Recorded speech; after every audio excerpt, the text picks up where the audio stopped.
this is a panel on differentiating in the CBD space, the crowded CBD space. And we've got a really an interesting panel of diverse views that'll be chiming in, give you guys more perspective from different smart minds on how to accomplish the differentiation, grow your products and brands. In the panel we have, and I'm going to sort of give them just name them, and they'll give you a quick once-over on who they are and a little bit about their companies. So first I've got Scott Goldie, CEO of Golden Seed. Yeah, I am Scott Goldie, the CEO of Golden Seed, and Golden Seed is a corporation, and we're involved in both the cannabis and the hemp space. So we're vertically integrated in both of those sectors.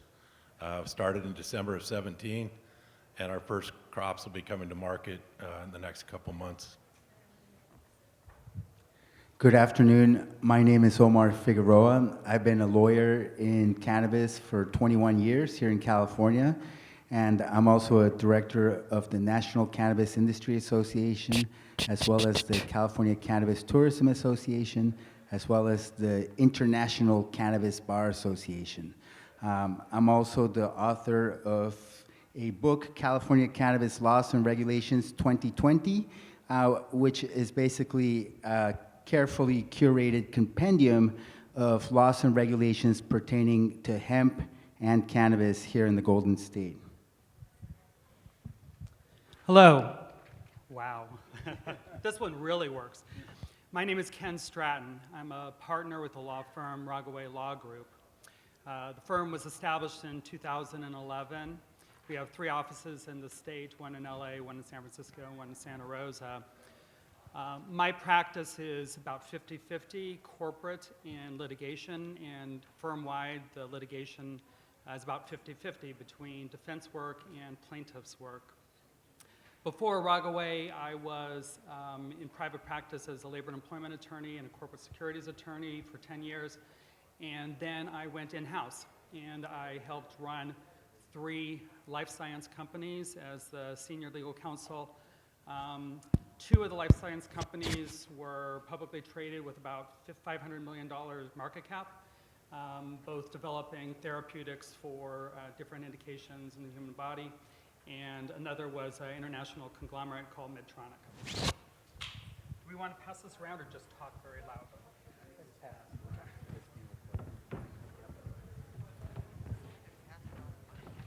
All right, guys. So I think we're going to jump right in.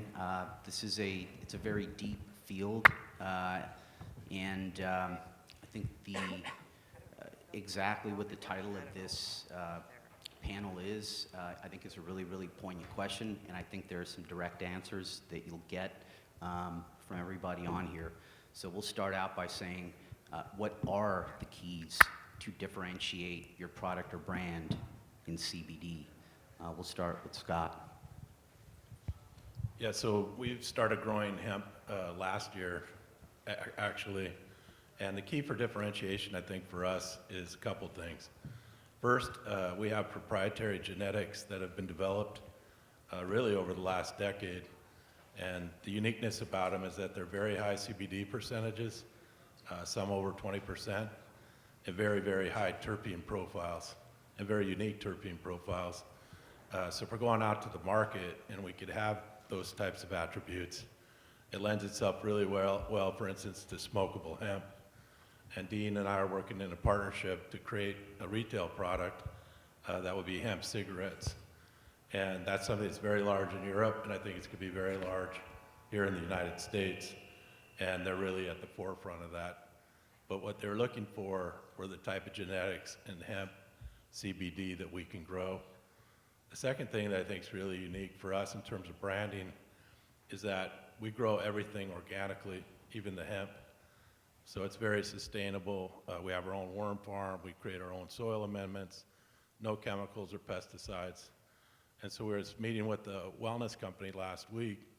You know, they're selling products that are there to benefit people. They love that kind of ethos, and it'll actually be incorporated into their marketing of their products. And then I think for us, because we're vertically integrated, We've started with growing, we have seed production. Eventually, we want to get into our own retail products as well, maybe some of our own hemp brands with Dean, hemp cigarette, and other products. So that would be my answer. I think there's going to need to be a focus on product safety and on testing. There needs to be more awareness that cannabis and hemp are both incredibly effective phytoremediators. That means that they are organisms that remove toxins from the soil, and these toxins usually end up on the plant body itself. And so this awareness that cannabis and hemp are both bioaccumulators and that they can accumulate toxins, really, then the next question is which products are safe for human consumption? And that's where I think a focus on safety and on testing will really give somebody in a very crowded marketplace an edge, because they can say our products are tested. Everybody knows that cannabis is super effective at removing toxins from the environment. And so you have to be careful to not be buying gas station CBD, because those products are probably very poisonous. So I think that's one thing. The other part in differentiation is building a brand. And in order to build a brand, you need to be able to, first of all, pick a distinctive name. Don't say, Northern Emerald Wellness, because that's so generic and it doesn't really stand out from other similar names. So you want to pick something that's either what's called in trademark law fanciful, some made-up name, or hopefully arbitrary, something that has nothing to do with describing this brand. And also tell a story. Like the brands that really resonate have authentic stories. I'm thinking about how Lowell Farms had some invented story about Lowell in 1913, and it was really like a man wearing a bull wearing a suit was really the story. It was kind of like a made-up story with no authenticity. So I think when you're building a brand, you want to focus on telling a story that's authentic. Like what I'm hearing from you is a focus on sustainability and organic inputs, and that resonates with the consumers in the marketplace. So I think building a strong brand is important. And I'll try to leave some stuff for Ken. Agreed. Now, Ken. I think these now work, yeah. So I'll echo what Omar said. From my perspective, and I approach it from the perspective of a corporate attorney who has raised capital for countless companies and helped them sell themselves, helped founders realize their liquidity events and the dreams to grow businesses that are going to last for the long term, right? You can differentiate all you want, but what you want to do is differentiate yourself in a way that is destined to last for the long term. And to me, it all comes down to trust, maintaining trust. So when it comes to making claims that you can't support, that defies and breaks down trust. And then control and discipline, right? So if you're trying to build a brand and you're trying to convince people that your product is always going to be on the shelves and will always have the same sort of impact and effect on your body, it's not good if the product doesn't do that. It's even worse if the product's not even there, right? So at the end of the day, having the kind of discipline and control to make sure that you have operational control, you have legal control, and you're able to continue to build that trust, right? So to me, the world is divided up into Juul and Walt Disney, right?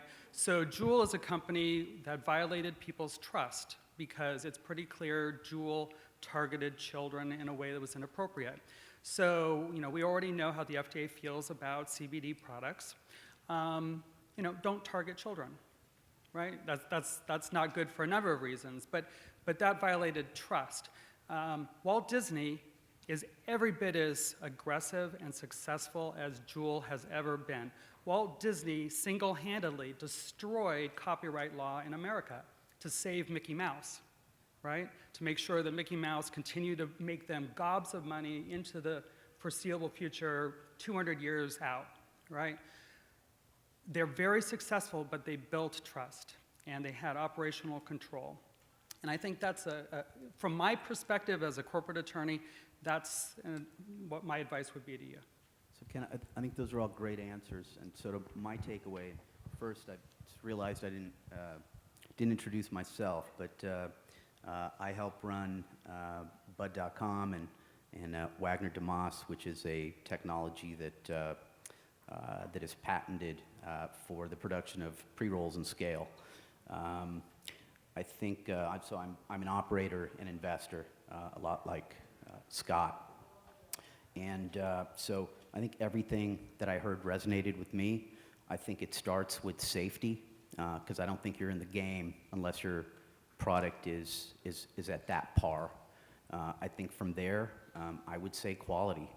I think if you have a quality product, irrespective of what sector you're in, relative to the other entrants, the competition, if you have a great product, you're going to be you're there. You're going to be positioned to win. You've got to market and do some other things, but I think at a banal level, you've got to know that you can come out with a quality product. So for us, we were operating in cannabis, and it became very evident when the Farm Bill passed that our technology for rolling pre-rolls was going to be very applicable to hemp, and the type of smokable hemp flower that certain forward-thinking breeders were creating.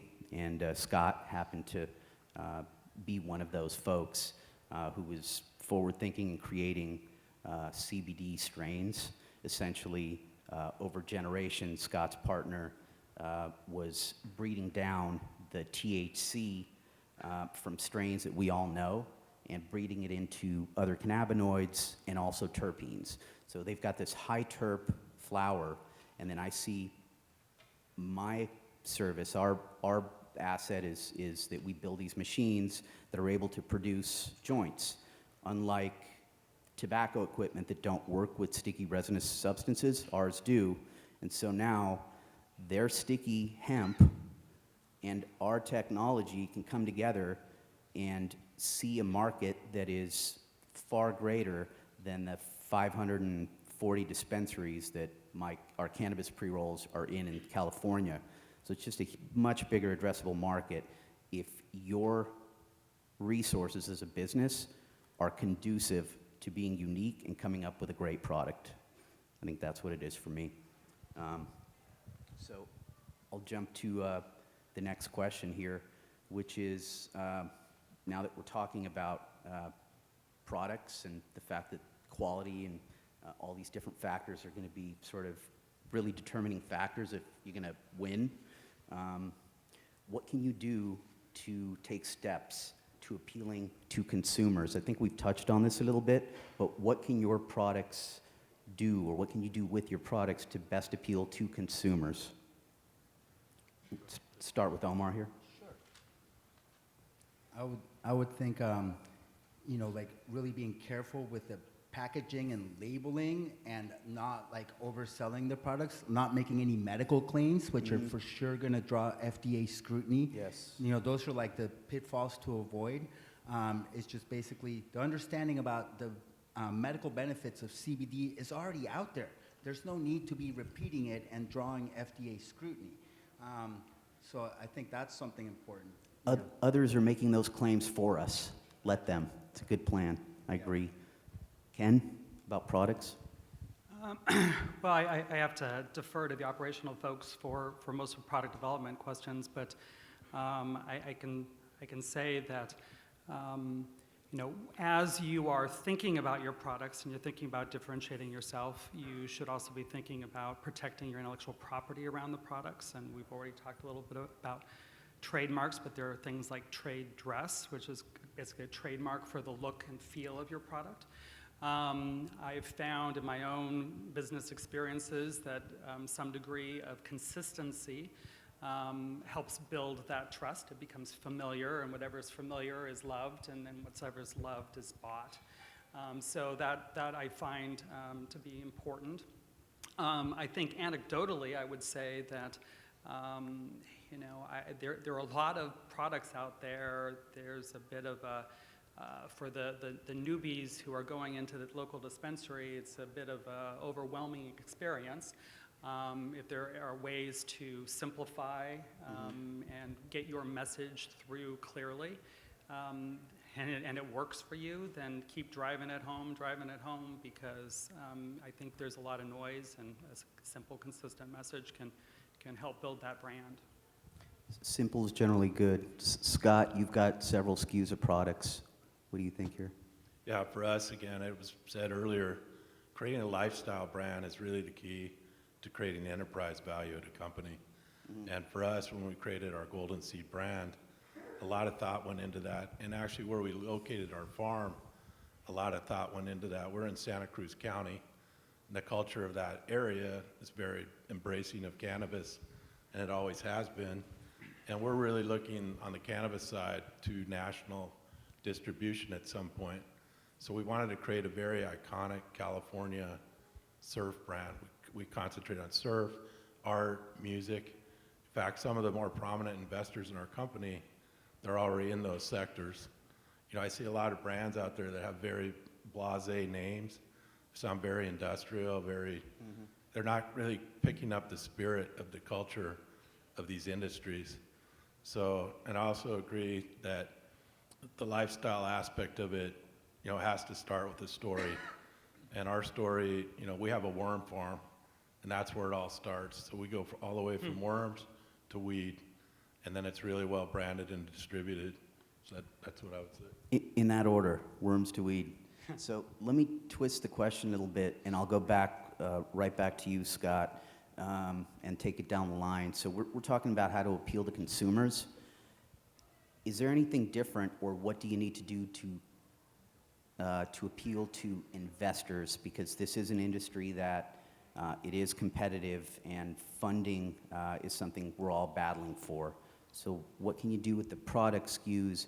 How can you frame the business for investors? And one caveat being that Golden Seed has just recently launched its series, or it's a reggae offering in January.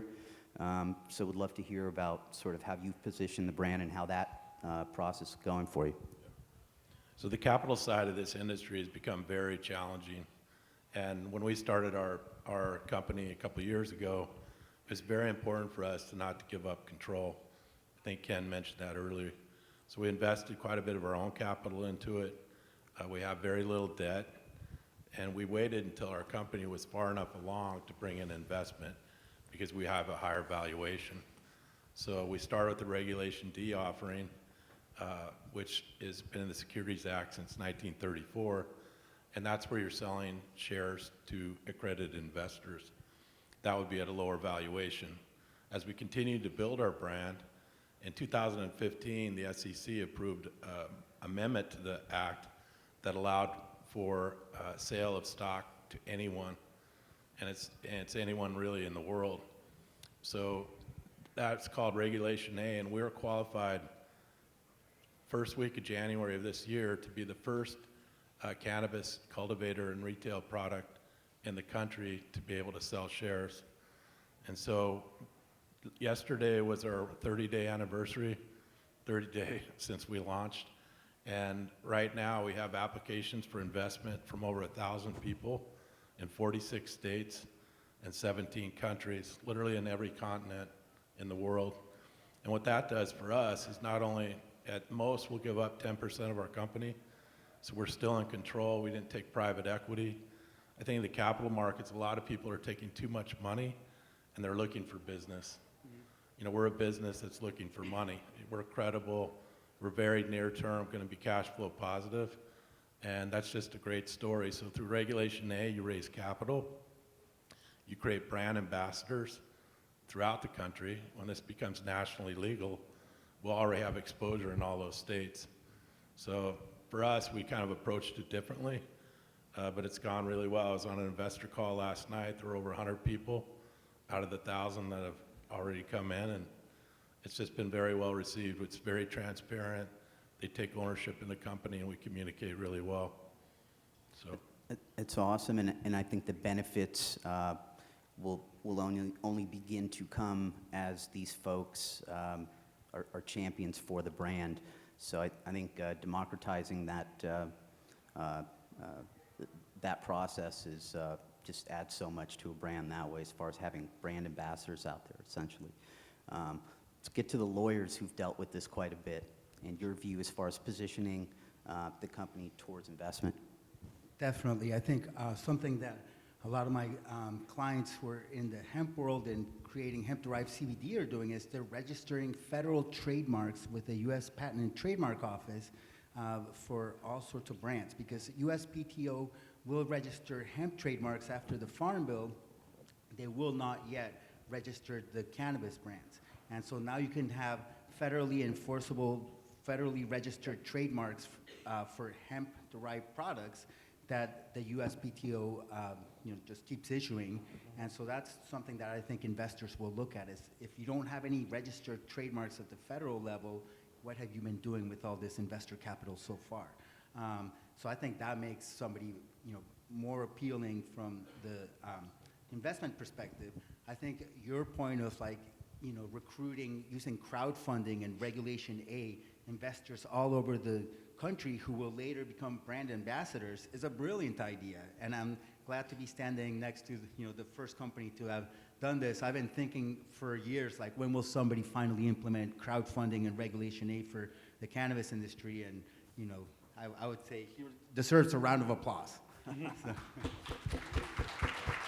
Thank you. And I'll pass it on to Ken. Okay.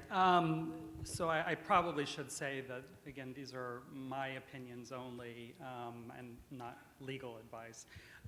But my perspective, having helped a number of investors make investments and countless companies raise money, it comes down to, I'd answer the question two ways. One, it's about pulling together assets. So we talked about intellectual property assets, but there are other really important assets that investors will always look at. They'll look at your team, so consider your people as your assets. They'll look at your supply chain. They'll look at your your customer list. They'll look at the contracts that you have. On an earlier panel, there were some cautionary tales about not having a clear understanding of who your owners are. Right? So we all understand that in California, you can make a contract just orally. You can make a contract by implication. You don't need to write it. You don't need to sign it. So we do see an awful lot of people who step forward when they see some sort of great opportunity to profit, claiming to be an owner of a cannabis company. Right? So having some degree of good paperwork. So your leases, your contracts, those are all assets. Right? To the extent that your contracts don't or aren't terminable, you've locked in good rates, things like that. So you assemble together all your assets. And of course, revenue streams, the best asset of all. So that's one way to answer it, I think. The other is more of a process-driven one. Just some suggestions. It is very, very off-putting to try to bring money in if you are a shit show, right? And you don't have your things together and lined up. It's very hard to do. It's very hard to close a deal if you negotiate backwards. It's kind of like dating. You really do want to build trust in that relationship too. So one of the things that we try to do with our clients is to be very careful in how they present themselves when terms are proposed, how they're proposed. The process is really, really, really important because it is dating. And in that regard, it doesn't need to be our firm, but having someone who's done the process can really, really help. And we have been pulled into nearly failed transactions where there was no legal advice or no business advice, frankly, and unwinding that and trying to get it back onto the rails can be very, very difficult. I do think there's a lot of value in having someone who's been through the process many times in your corner to help you with the process of completing that relationship. There's no doubt there. You want to add something? I just want to add a few things that Ken made me think of. You know, I've only been in the cannabis world for a few years now. I come from a real estate background. I've had my own development company for many years. And I see a lot of different companies, and sometimes they're too heavily tilted to the business side, and they don't really know that much about the plant. Or you have the people starting with the plant that aren't associating themselves with competent business people. And I have been in front of a lot of investors. We had some really large-scale investors early on in the Regulation D, and they do want to see that. They want to see competent compliance, accounting, systems and controls implemented in your business. And without that, I think, number one, you're not going to be that successful. Number two, you're not going to get investors. I think I fully agree with that. If you want to make yourself more attractive to investors, basically reverse engineer the due diligence process and see how they're going to be looking at you and make sure that all of the metrics are going to be favorable before you put yourself on the market. I got one more point. Get Sorry. in there. You know, when you get into the hemp world, it's about acres. It's not about square feet like we talk about in cannabis. And so when you're going to scale to meet the kind of demand that Dean's company is going to have, you're talking about hundreds of acres, maybe several hundred acres. And then you're getting into really kind of commercial agriculture. That's not our experience as a cannabis grower at that scale. So it's very important for us. We actually partner with local strawberry farms. So in Santa Cruz County, there's 5,000 acres of strawberry farms. We only deal with organic strawberry farmers. And organic strawberries can only be planted maybe every 5 years. So they need rotation crops, and it's been a great experience for us to give our genetics to that farmer and let them grow a consistent and very clean and good product. And it is a consistent and clean product. By the way, shit show, that was a legal term. It is. You can find it in all the books. Yes. So actually, let me just sort of pin this down. So structurally, because again, it is, you know, a lot of uncertainty here federally, and then there are departures at the state level on CBD. Is there a preferred sort of formation structure? Because we're talking about we're talking about the ops. Is there anything to be lent there as far as kind of a smarter way to form your company when you go out? Specifically, you two guys. I mean, I think definitely having some sort of like corporate entity so that if there's going to be an audit, it's going to fall on that entity, and you know, you always get the protections of the corporate form, protection from civil liability, and so I would say definitely always operate with a legal entity as opposed to being a sole proprietor or just a general partnership. Sometimes if people work together and they don't have any you know, any agreement to the contrary, they never formed a corporation, they've never formed an LLC, the law in California will infer that there's a de facto partnership. And, you know, now there's going to be all sorts of like obligations from one partnership to another. So I think it's always good to like give thought to which corporate form you're going to have and follow the formalities of that corporate structure so you get all the benefits of having a corporation. It doesn't do you any good to incorporate with the Secretary of State and not develop any bylaws and never hold any meetings, because that corporation will be pierced. There's a doctrine known as piercing the corporate veil, which would basically go from the immunity from civil liability to civil liability for the individual owners if they don't follow the corporate form. Yep.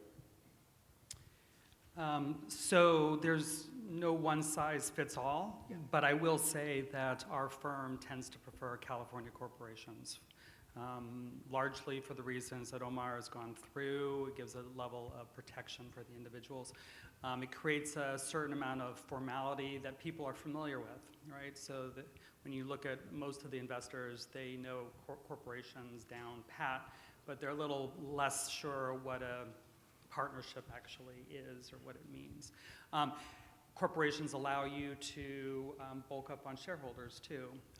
It's easier to manage a business that has multiple shareholders of your corporation than, say, a limited liability company. So, you know, one of my last companies had 12,000 shareholders. The other one had 50,000 shareholders. They were publicly traded, but it does scale. And we like California because we have this belief, rightly or wrongly, that it will help us if there is ever litigation, because we almost certainly will end up in a California court rather than, say, a Delaware court. And I know that there's a tendency towards Delaware law because those courts are very predictable, smart judges, and there's lots of jurisprudence that you can call upon so you know what to expect. But we don't want to be in Delaware. And that's because cannabis is still illegal in Delaware.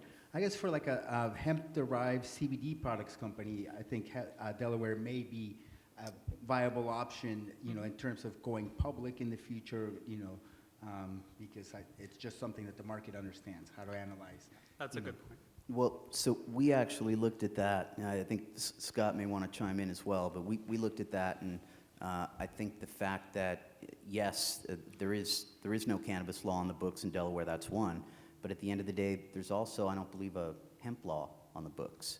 So right now, you'd be hoping that, you know, federal law sort of makes its way down. And so I think when you look at all this, even on the hemp side, our attorneys have advised to stay in a state that expressly has legal hemp rights.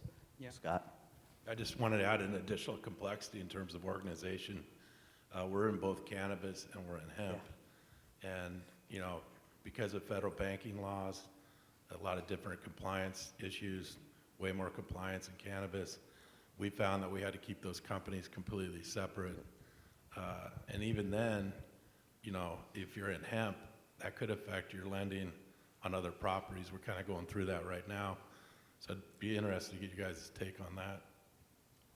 Well, that's a really good point. I was thinking, like, you know, you could have a intellectual property holding company, because, I mean, if you're going to have one brand with one pillar of that brand is going to be this hemp company, and the other pillar of the brand is going to be a cannabis company, but they're going to have the same, you know, branding, and they're going to like have that synergistic influence, then you probably want to like structure it so that they're you know, that they're basically like licensing the brand from an independent IP holding company. Yes.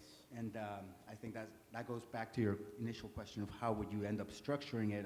You know, we do see that the intellectual property tends to reside within the IP holding company, and then there's a whole bunch of other holding companies potentially for, you know, the property ownership and equipment leases. Right, and then license out to the more regulated, the other regulated entities, and operate basically in silos, with going up to the holdings company at the IP level, right?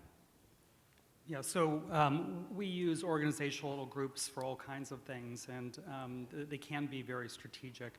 And they're particularly interesting in the regulated cannabis space because we're all aware of the restrictions that so many places have on alienation of the licenses, right? Alienations of licenses and the permits, and some of the localities are way worse than the state level.